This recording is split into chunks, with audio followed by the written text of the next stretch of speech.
Got a lot of glare in my eyes, but anyway, hey, I am out here. I'm gonna try to shoot another video. This is kind of what you guys been waiting for. I've got the car that I end up getting, then end up getting the truck.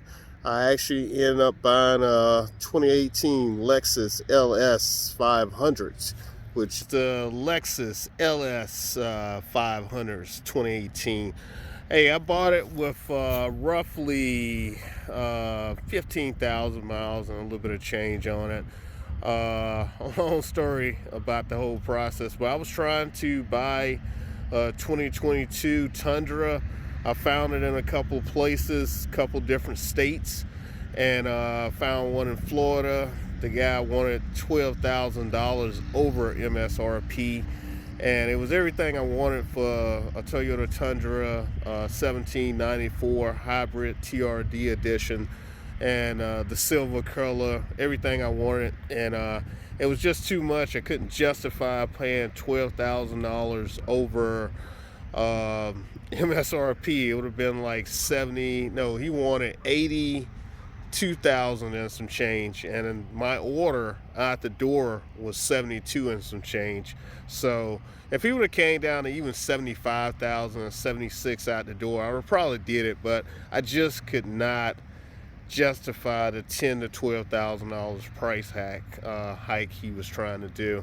So how I ended up getting this car was I was just out looking. My daughter's car, she's got a hybrid, a 2012 Camry, and it's kind of coming to the end of its lifespan with the battery, so she's thinking about buying another car. And anyway, I ended up going to a Toyota dealership and looking, and I ended up going to a Lexus dealership where I bought my wife's car, and just happened to see a car out there that's similar to this one, 2018, but not the luxury package edition. So it had about 22,000 miles on it, and it was well kept. It was basically the same car as this one, same interior. But anyway, I ended up going home on the weekend doing some research, and I found this one in Maryland at Townsend, a Maryland Lexus. And like I said, 15,000 miles on it, and it was 2,000 miles cheaper, and it had the luxury package, which I wanted to see. I would like to have the executive package, but anyway, I really like the car. I'm getting older. I wanted something comfortable to ride in as I go back and forth, up and down the road, work and whatever, etc. And I'm still not throwing the truck off the table because I'm trying to start a business. So I'll just say the truck's going to be postponed and delayed for right now until I get the business up and going. But I got this 2018 LS 500 Lexus, and this bad boy is nice. It's gorgeous, and like I said, I kind of got it to a certain extent on an impulse buy. I'm gonna walk you around and show you a little bit of it, but as you can see, it's a pretty decent car. Whoever had the last guy that bought it was a Navy guy, Ura. He was a Navy pilot, and I heard he was getting a little up in age, and he wanted something smaller. He ended up getting an ES like my wife's car, so smaller car. But he took real good care of the car. The dealership had to do a few minor things. They said the rims were scuffed up. They had them repaired.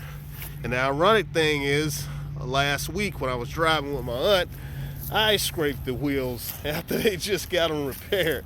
So anyway, now I got to get the front driver's wheel repaired. But all is good. I mean, I'm not going to make a big deal out of it. Cars are cars, and they can be repaired and fixed. So right now, this is all, that's another thing. The other dealership I was looking at, same car, was not all-wheel drive. And I said I wanted to try the all-wheel drive since I had it in a previous car that my wife had, and I liked it. So this one's all-wheel drive, and it's eminent white pearl. So now we got two eminent white pearl cars, and yes, they're almost hard to tell apart to a certain extent, but you can tell the LS from the ES. It's a lot bigger, but nice car. It's got the vapor chrome rims, but when they did the repair, they made the rims darker, which I kind of like. I like it, and it's nice. I've gotten the windows tinted so far. Also, I did the same thing on this car that I did on my wife's car. I got that clear coat film. Now, it's one piece right here I put on me and my buddy, and we messed it up, and I don't know if you can see it, but it's a little dark. We got dirt on our hands doing the install. I'm gonna take it off and just have it redone. I want it to be nice, but anyway, this whole hood, the bumper, everything, the lights, the mirror caps, they've been covered in clear coat film, 8mm, to protect it. So I spent close to $2,000 on this one as well. Used the same guy, as you can see. You can't tell. Only thing you can feel is a little bit of a lip right here, a little bit of an edge for the clear coat or the clear film. But as you can still see the paint pretty good. He did a decent job. And that's it. Like I said, I messed up. I screwed up the rim. And let me see if you can see it right here. They got a clear coat as well, which is peeled up. It kind of helped protect it, but I messed up the wheel. So I'm gonna get that fixed. And it kind of got me at first, but I got over it. I know it's there. I'm gonna fix it. So anyway, we'll fix that. Let me show you the interior. This bad boy rides nice. I got some angst and, I got some likes and dislikes about it. But for the most part, I like it. I like the smoothness of the car itself. I'm going to turn it on. And let's see if you can see it. In the car now. And I like the car. I'm really impressed with the interior. I like the smoothness of it. And being an engineer, it's a love-hate relationship, but I understand what the engineers probably had to go through to get the level of functionality they had to do. And I know they changed in 2023. This trackpad is gone and they got a touchscreen. But being an engineer and sitting on boards and stuff when we come up with decisions to determine, what feature or what functionality, a piece of equipment is going to have, and it's a lot of give and take, and you have to work with other engineers too, and it's a teamwork process. And I know they put a bunch of functionality in here, and like with the seat controls, they had to put it there, so it was a little give and take, and I'm assuming that's what happened, is why all the functionality went into the screen and they didn't have a touch screen. But now that they got the touch screen, but the thing about it, and I like the touch screen, don't get me wrong, I don't like the trackpad, so don't think I'm a trackpad pro.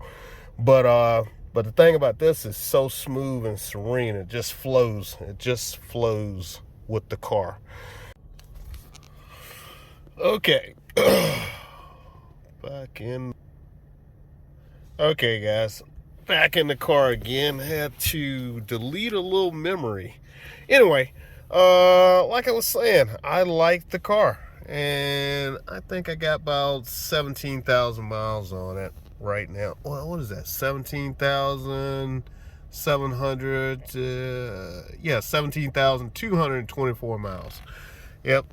I got the high. This does have the high, the air suspension. Let's see if I can turn it off.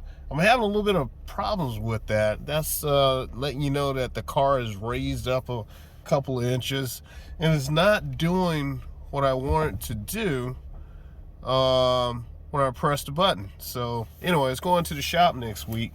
So I got it raised up on purpose. I was trying to let it down, but it's not working. Anyway, I'm going to have it taken to the shop, have them look at it. The car is certified used. Doesn't really mean a whole lot to me. It says I have 20,000 miles on the car, and it's covered. Supposedly kind of bumper to bumper, but it's really not. Okay, I got the luxury package in this bad boy. Which means it has a few of the seat functions in the back. It'll do heating and cooling, it'll tilt and all that good stuff, but it doesn't have an ottoman where it lets out. I would have loved to have the executive package, but I didn't get it, So I didn't look hard enough, but just getting the LS, and I'll tell you right up front, it cost $59,000. That was their asking price. At the door, what did I pay? At the door, $63,000. I ended up buying an extra warranty, but I requested it back after I read the fine print. It doesn't cover jack, so I got rid of the warranty. So basically, I'm gonna end up paying like $61,000 at the door, including taxes and tags. And so this one has all the features. Let's go into this, and you can see it has massaging seats. So that's what you get with the luxury package. You get the passenger, driver's side massaging seats. And so that was one thing my wife had said something about, but it's in the refresh mode. And like I was saying, I know what the engineers had to go through to get this functionality, and I get it. And so they probably had to do some compromises, but now that they got the touch screen, they can bypass some of the stuff and just get rid of the, just create some buttons now, so which makes it better. And that's what the 2023 is. Got the touch screen, it's got the buttons here, and you don't have to have you don't have to go through this trackpad, which trackpad I'm not a fan of, but I kind of understand the needs of the engineers to try to make things work, so I just leave it at that. So got it. Curtain in the back. Yep. Maybe you can see it, maybe you can't. Let me see. We'll raise it back up. Yeah, flipped it. There you go. I was trying to auto adjust, but let me get out, show you a little bit more in the back seat. Apologize, got the sun. Here we go, and this is it. The seat does this little thing. All right, let me see if I can turn off some stuff.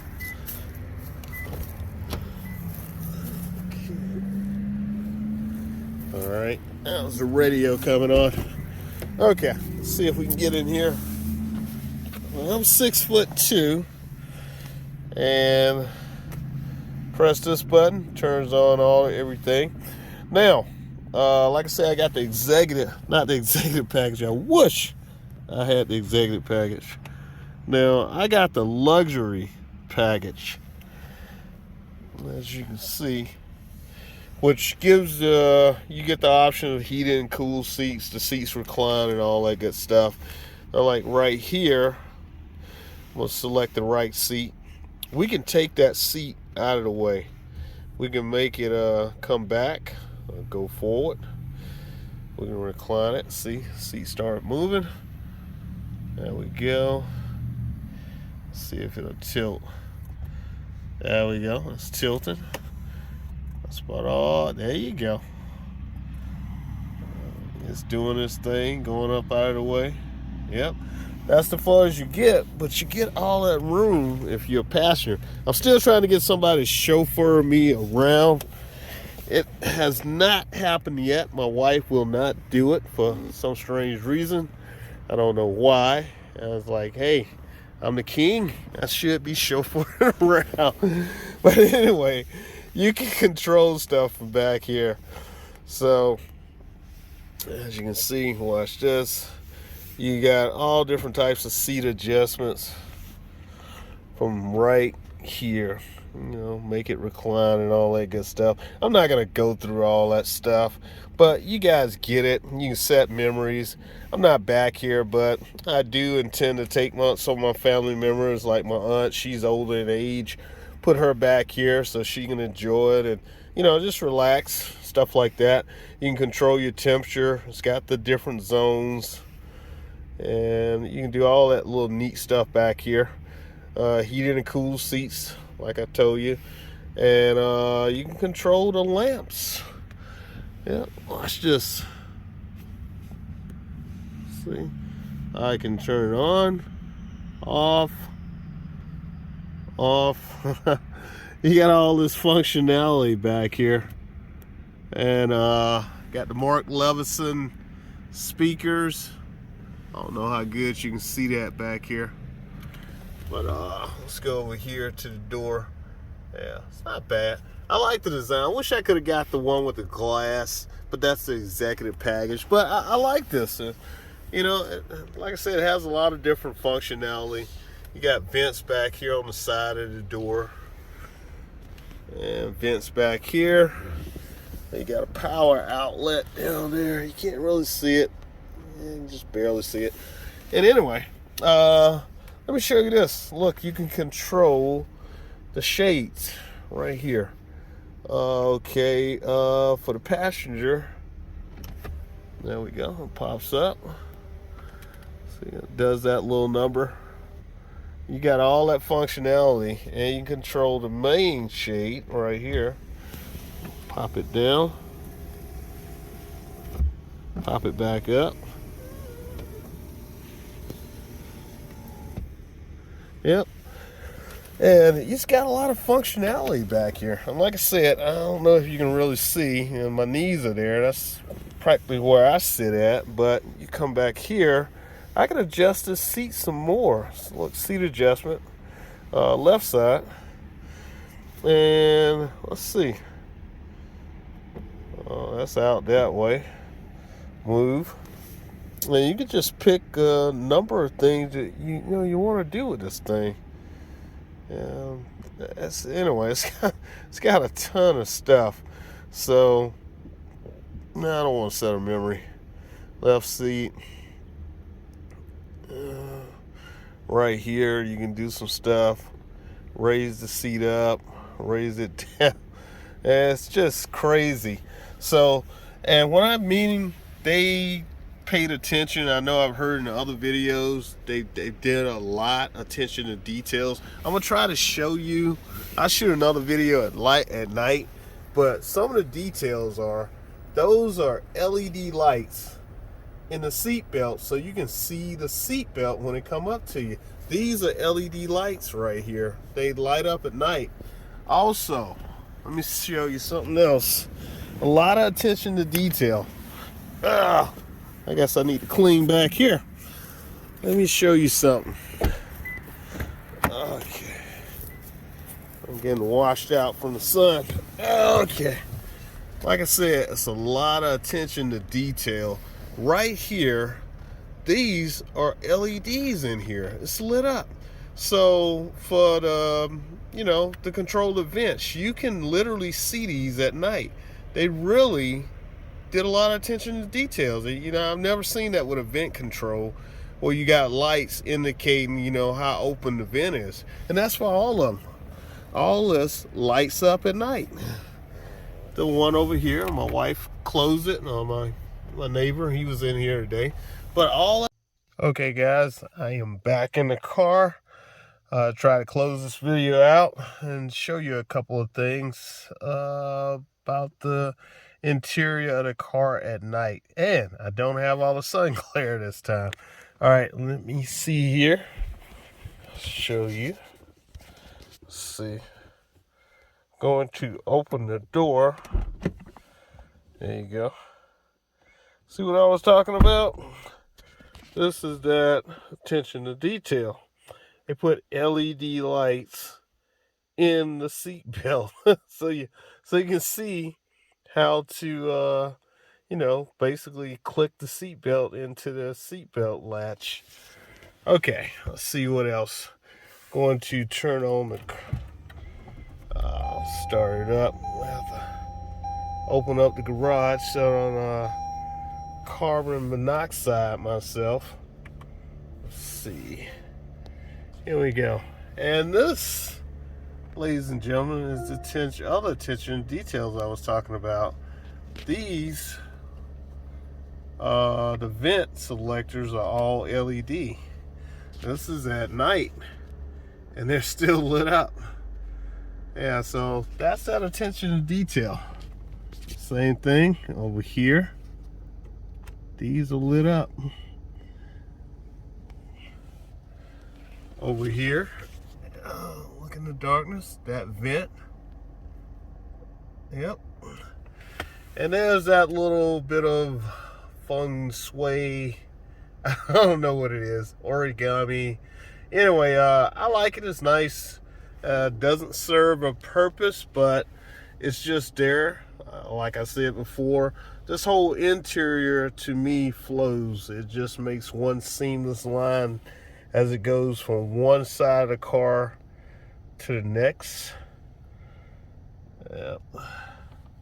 This is the, once again, interior. Lit up at night in the garage. And again, attention to detail.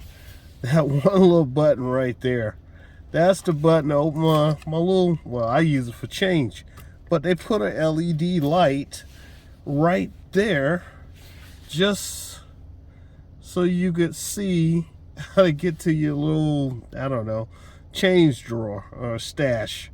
I mean, they thought of everything. Yep, everything. Going over here, and of course you guys see the display screen and everything.